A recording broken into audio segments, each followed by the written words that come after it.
하나님 말씀은 시편 51편입니다. 함께 봉독하겠습니다. 하나님이여 주의 인자를 따라 내게 은혜를 베푸시며 주의 많은 긍휼을 따라 내 죄악을 지워 주소서. 나의 죄악을 말갛게 씻으시며 나의 죄를 깨끗이 제하소서. 물은 나는 내 죄가를 아오니 내 죄가 항상 내 앞에 있나이다. 내가 주께만 범죄하여 주의 목전에 악을 행하여 싸우니 주께서 말씀하실 때에 의로우시다 하고 주께서 심판하실 때에 순전하시다 하리이다. 내가 죄악 중에 출생하였으며 어머니가 죄 중에서 나를 잉태하였나이다. 보소서 주께서는 중심이 진실함을 원하시오니 내게 지혜를 은밀히 가르치시리이다. 웃을초로 나를 정결하게 하소서. 내가 정하리이다. 나의 죄를 씻어 주소서. 내가 눈보다 희리이다. 내게 즐겁고 기쁜 소리를 들려주시사 주께서 꺾으신 뼈들도 즐거워하게 하소서. 주의 얼굴을 내 죄에서 돌이키시고 내 모든 죄악을 지워 주소서. 하나님이여 내 속에 정한 마음을 창조하시고 내 안에 정직한 영을 새롭게 하소서. 나를 주 앞에서 쫓아내지 마시며 주의 성령을 내게서 거두지 마소서. 주의 구원의 즐거움을 내게 회복시켜 주시고 자원하는 심령을 주사 나를 붙드소서. 그리하면 내가 범죄자에게 주의 도를 가르치리니 죄인들이 주께 돌아오리이다. 하나님이여 나의 구원의 하나님이여 피 흘린 죄에서 나를 건지소서. 내 혀가 주의 의를 높이 노래하리이다. 주여 내 입술을 열어 주소서. 내 입이 주를 찬송하여 전파하리이다. 주께서는 제사를 기뻐하지 아니하시나니 그렇지 아니하면 내가 드렸을 것이라. 주는 번제를 기뻐하지 아니하시나이다. 하나님께서 구하시는 제사는 상한 심령이라. 하나님이여 상하고 통회하는 마음을 주께서 멸시하지 아니하시리이다. 주의 은택으로 시온의 선을 행하시고 예루살렘 성을 쌓으소서. 그때 주께서 의로운 제사와 번제와 온전한 번제를 기뻐하시리니 그때 그들이 숫소를 주의 제단에 드리리이다. 아멘. 기도드리겠습니다. 하나님 아버지 감사합니다. 이 시간에 하나님의 말씀을 전하고 듣습니다. 성령께서 역사하셔서 우리를 향한 하나님의 뜻을 잘 깨달아 알게 도우소서. 또 알려주시는 대로 믿고 따르는 복된 신앙생활하게 도우소서. 감사드리고 예수 그리스도의 이름으로 기도드렸습니다. 아멘. 네, 어제에 이어서 또 우리가 살펴보면 다윗은 이제 중심으로 범죄한 것을 안타까워하며 중심으로 하나님께 회개하고 있습니다. 6절에 보게 되니까 보소서 주께서는 중심이 진실함을 원하시오니 내게 지혜를 은밀히 가르치시리이다. 하나님이 원하시는 회개는 마음 중심에서부터 자신이 그 마음 중심이 죄로 부패되었음을 인정하고 자신이 범한 죄가 추악한 것임을 깨닫고 범죄한 것을 슬퍼하고 뉘우치고 죄를 버리고 하나님을 사랑하고 하나님의 뜻대로 행하는 이 중심의 진실함을 원하신다라는 것을 분명하게 고백을 하고 있어요. 이렇게 중심으로 회개하는 것은 오직 하나님의 은혜의 역사라는 것을 우리가 기억을 해야 되는 것입니다. 그래서 혹시라도 범죄했는데 별로 마음이 하나님 앞에서 정말 죄 지은 것에 대해서 안타까워하지 않고 하나님을 간절히 사랑하고자 하는 마음이 없다면 하나님께 반드시 기도해야 되는 것입니다. 하나님의 은혜가 있어야 이러한 마음이 우리에게 유지되는 거죠. 16절에 주께서는 제사를 기뻐하지 아니하시나니 그렇지 아니하면 내가 드렸을 것이라. 주는 번제를 기뻐하지 아니하시나이다. 하나님께서 구하시는 제사는 상한 심령이라. 하나님이여 상하고 통회하는 마음을 주께서 멸시하지 아니하시리이다. 이것도 16절 17절도 마찬가지죠. 하나님이 제사를 드리지 않아도 된다라는 것이 아닙니다. 속죄 제사를 드릴 때에 중심으로 죄를 회개하며 드려야 한다라는 거예요. 오늘날도 마찬가지입니다. 우리가 죄를 고백을 할 때에 입으로만 고백을 하는 것이 아니고 중심으로 하나님의 법을 어긴 죄에 대해 안타까워하고 뉘우치며 부끄러워해야 되는 것입니다. 이것이 상한 심령이에요. 상한 심령이라는 것은 내가 누구로부터 마음의 상처를 받았어, 이런 의미가 아닙니다. 상한 심령이라는 것은 하나님 앞에서 자신은 죄인임을 깨닫고 자신의 교만함, 완악함을 철저히 인정하고 오직 하나님만이 자신을 구원해 줄 것을 믿는 심령이에요. 중심으로 통회하는 심령이죠. 오늘날 상한 심령이라는 것을 나는 누구로부터 상처를 받아서 하나님이 나를 위로해 주셔야 해 라는 의미로 사용을 하는데 아닙니다. 자신이 죄인임을 철저히 인정하고 자신을 쓸모없는 자라는 것을 철저하게 인정하고 오직 예수 그리스도만을 의지하고 하나님의 은혜를 바라보는 그러한 심령이 바로 상한 심령이라는 것을 우리가 생각해야 됩니다. 이렇게 중심으로 하나님 앞에 나아갈 때에 하나님께서 기뻐하신다라는 것입니다.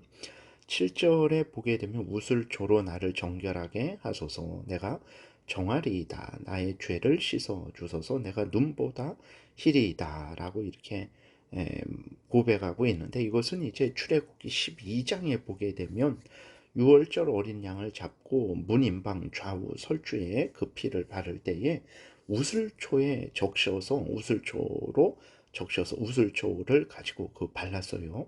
그리고 레위기 14장에 보게 되면 더러운 것에서 정결함을 받을 때 사용한 것이 바로 우슬초입니다. 그러니까 다윗이 우슬초로 나를 정결하게 하소서라고 이렇게 하나님 앞에 기도한 것은 하나님이 정하신 그러한 죄 용서의 방법에 호소한 거예요. 물론 그 우슬초와 그 어린 양의 피가 의미하는 것은 예수 그리스도의 대속의 죽음으로 흘린 보혈입니다. 예수 그리스도의 대속의 죽음에 의해서만 죄를 용서받는다라는 것을 이제 그것들을 통해서 알려주신 거죠. 그리고 우슬초는 구약 시대에만 사용된 도구예요. 오늘날에는 예수 그리스도의 대속의 죽음을 믿고 중심으로 하나님께 회개하면 됩니다. 물론 그때에도 그랬던 거예요. 우슬초 자체가 능력이 있는 게 아니라 그것들을 사용한 거죠. 그것들을 사용해서 물을 이렇게 뿌리고 발랐던 것인데, 그것을 통해서 이제 예수 그리스도의 피가 우리의 죄를 용서해 하는 근거다라는 것을 그들에게 알려주었던 것입니다. 8절에 보게 되면 이제 범죄로 인한 고통을 제거해 달라라고 그렇게 기도를 하고 있습니다. 왜 그러냐면 죄를 짓게 되면 이제 첫 번째로는 스스로 우리 자신이 죄를 진 것에 대해서 아파하고 괴로워하죠. 그래서 고통스럽습니다.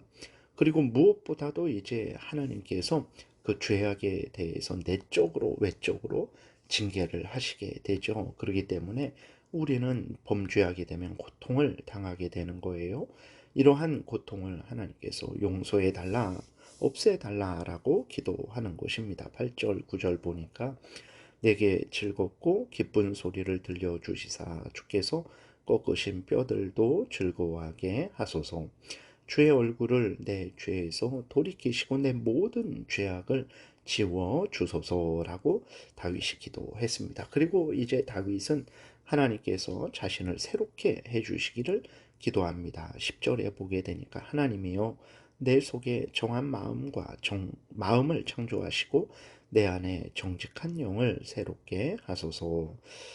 이제 죄를 좋아하고 즐거이 행했던 마음이 이제는 죄를 미워하고 멀리하는 마음이 되는 것. 이것이 참된 새로운 것입니다. 그러니까 하나님 앞에서 새로운 것이라는 것은 이제 하나님을 거역하고 대적하고 범죄했던 그러한 마음이 이제 하나님 앞에서 더 겸손히 하나님을 사랑하고 의지하고 하나님의 뜻 따라 살아가는 마음으로 바뀌는 것, 그것이 새로운 거죠. 11절 12절 나를 주 앞에서 쫓아내지 마시며 주의 성령을 내게서 거두지 마소서. 주의 구원의 즐거움을 내게 회복시켜 주시고 자원하는 심령을 주사 나를 붙드소서. 이것은 성령이 떠나가실 수 있다. 구원이 취소될 수 있다라는 의미가 아닙니다. 다윗이 이렇게 기도한 것은 범죄라는 것은 이렇게 하나님과 멀어지게 되고 하나님과 화목하지 못하게 되며 성령을 근심하게 하는 것이라는 거예요. 그렇지만 하나님께서 계속해서 은혜를 베푸셔서 용서하시고 계속해서 은혜를 베푸셔서 하나님과 화목하게 해달라고 다윗이 기도를 하는 것이지, 이것이 구원이 취소될 수 있다라고 그렇게 말하는 것은 아닙니다. 13절부터는 하나님께서 죄를 용서해 주시는 은혜에 대한 감사를 말하고 있습니다. 죄를 용서해 주시는 하나님의 은혜는 다른 죄인들로 하여금 하나님께로 돌아오게 하는 도구가 되는 거죠. 그러므로 전도할 때에 성경에 있는 대로 예수 그리스도 안에서 죄 용서해 주시는 하나님의 은혜를 전해야 되는 거예요. 13절 그리하면 내가 범죄자에게 죄의 도를 가르치리니 죄인들이 주께 돌아오리이다. 하나님이여 나의 구원의 하나님이여 피 흘린 죄에서 나를 건지소서. 내 혀가 주의 의를 높이 노래하라이다. 다윗이 이렇게 얼마나 철저하게 자신의 범죄를 기억하고 있는지, 계속해서 이제 자신이 피 흘린 죄인이고 하나님께서 용서해 달라라고 계속 기도하고 있죠. 15절 주여 내 입술을 열어 주소서. 내 입이 주를 찬송하여 전파하리이다. 18절은 이제 자신의 잘못으로 교회에 피해를 입힌 것을 하나님께서 회복시켜 주시기를 기도드리고 있습니다. 18절 주의 은택으로 시온의 선을 행하시고 예루살렘 성을 쌓으소서. 이렇게 하나님 앞에서 살펴본 대로 중심으로 회개할 때에 하나님은 그 제사를 기뻐 받으시는 거예요.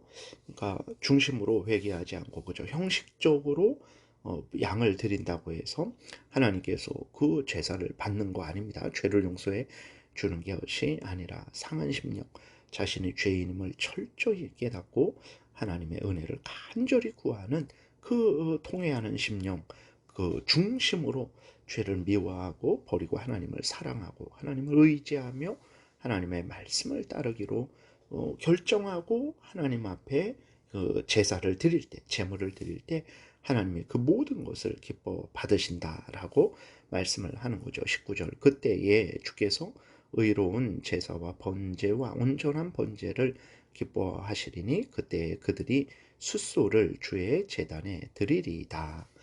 예, 이렇게 다윗이 얼마나 철저하게 죄를 인식하고 있으며 자신이 죄인이라는 것을 고백을 하고 있고, 또 오직 하나님만이 죄를 용서해 주신다라는 것을 굳게 믿고 하나님 앞에 죄 용서를 구하고 있는지 우리가 살펴보았습니다. 우리가 아무리 작은 죄일지라도 이러한 마음과 태도로 하나님 앞에 회개해야 되는 것입니다. 기도드리겠습니다. 살아계신 하나님 아버지, 감사합니다. 하나님 앞에 설 때마다 우리가 죄인이라는 것을 발견하게 됩니다. 철저하게 중심으로 통회하는 심령, 상한 심령으로 하나님 앞에 회개하고 하나님의 은혜 받아서 더욱 하나님을 사랑하고 의지하는 새로운 삶을 살아가게 도우소서. 감사드리고 예수 그리스도의 이름으로 기도드렸습니다. 아멘. 하늘에 계신 우리 아버지여, 이름이 거룩히 여김을 받으시오며 나라의 임하옵시며 뜻이 하늘에서 이루어진 것 같이 땅에서도 이루어지이다.